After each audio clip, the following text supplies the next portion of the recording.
સૌથી વધુ હિન્દુઓ પીઝા ખાતા ને અહીં ઈંડા ખાય છે, સૌથી વધારે હિન્દુઓ આમલેટ ખાય છે, સૌથી વધારે હિન્દુઓ વ્યભિચારી છે, સૌથી આ બધા ફાર્મની અંદર પાર્ટીઓ નબળી થાય. મને નામ આવડે બાપુ, હું બોલી શકું એટલી તાકાત છે મારામાં. એ વ્યક્તિના નામ એ મને કાંઈ કરી શકે એમ નથી. મારી પાસે મસલ પાવર છે, માઇન્ડ પાવર છે.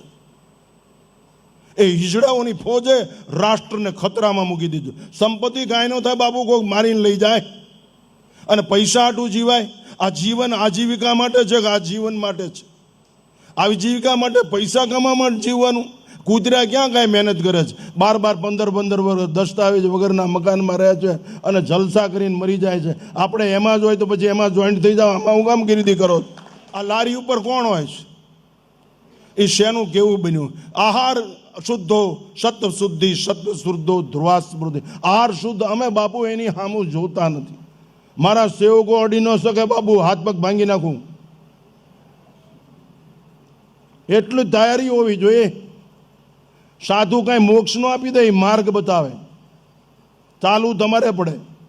અમને ક્યારેય કુપથગામી ભાળો ભડાકો કરીને મારી ન નાખો, તમને તમારા બાપના આમ છે. અમે રાષ્ટ્ર માટે સમર્પિત છીએ.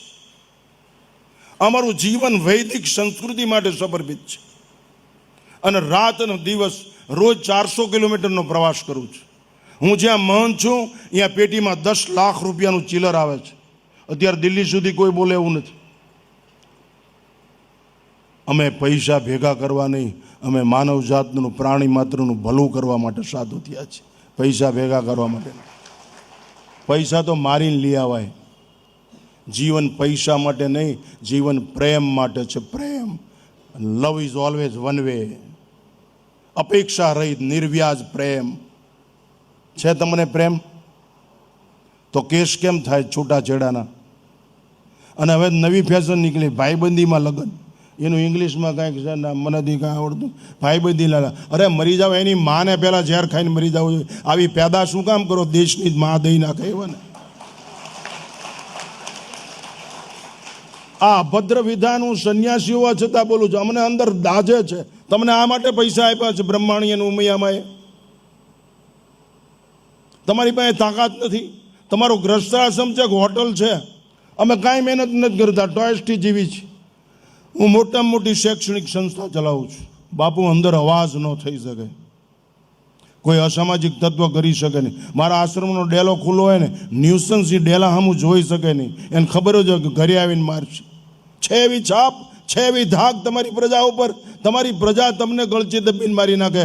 રેસમાં હારી જાય, દારૂમાં હારી જાય, માંસમાં હારી જાય, મદિરામાં હારી જાય, વેશ્યાગમન હારી કરી જાય. તોય તમે એમ કહો કે બેટા સુધરી જા. અરે મરી જા. આવા આના કરતાં પથ્થર જન્મ્યો હોત તો કોઈક ગરીબ માણસની દિવાલમાં કામ આવે. માટે માતાઓને પહેલી નૈતિક ફરજ છે કે તમે તમારા ઉછેરમાં ફેર છે. ઉછેર સારો કરો. ઘરનું વાતાવરણ શબ્દથી ભરી દો, દિવ્ય શબ્દોથી. કીર્તન ગાઓ, ભજન ગાઓ. અરે ડોસી વગરનું ઘર શમશાનથી બેદ છે. અહીં વૃદ્ધાશ્રમ હોય, ડોસી જ અનુભવની ખાણ છે. એ જ પકડીને લઈ જશે. આ ખોડિયારમાં છે, આ ચાઉનમાં જો આ ચકલી રહી, જો કલ ઉડી રહ્યું. પ્રકૃતિ સાથે તાદાત્મ્ય એ જ કેળવાવશે અને વિકૃતિને જન્મ નહીં આપવા દે. એ ડોસીની તાકાત. એ ડોસીને ઓટલે ખાવા નથી આપતા, કાઢી મૂકો. અમને બાવાને હાર પહેરાવીને, શાલ ઉઠાડીને, ભેટ પૂજાનું કવર આપી તમને મોક્ષ નહીં મળે. શું અમારા બાપનો ખજાનો છે? તારી માને પહેલાં પગે લાગ, તારી માનું પહેલાં ભલું કર. ધર્મ એને કહેવાય. આ તો મા બાપ ઓટલે બેઠા હોય. અને અમારે અહીંયા ઓલા બાપુ આવ્યા. દોસ્ત, કોઈના બાપની તાકાત નથી કે જે મા બાપથી વિમુખ થાય અને સુખ પ્રાપ્ત કરી લે. એવું કોઈ સંતો કહેતા હોય ને એને પાણો મારીને મારી નાખો. એવું બને જ નહીં. જેને જન્મ આપ્યો એ જન્મદાત્રી, એ પિતા, એને તમે ગણો નહીં.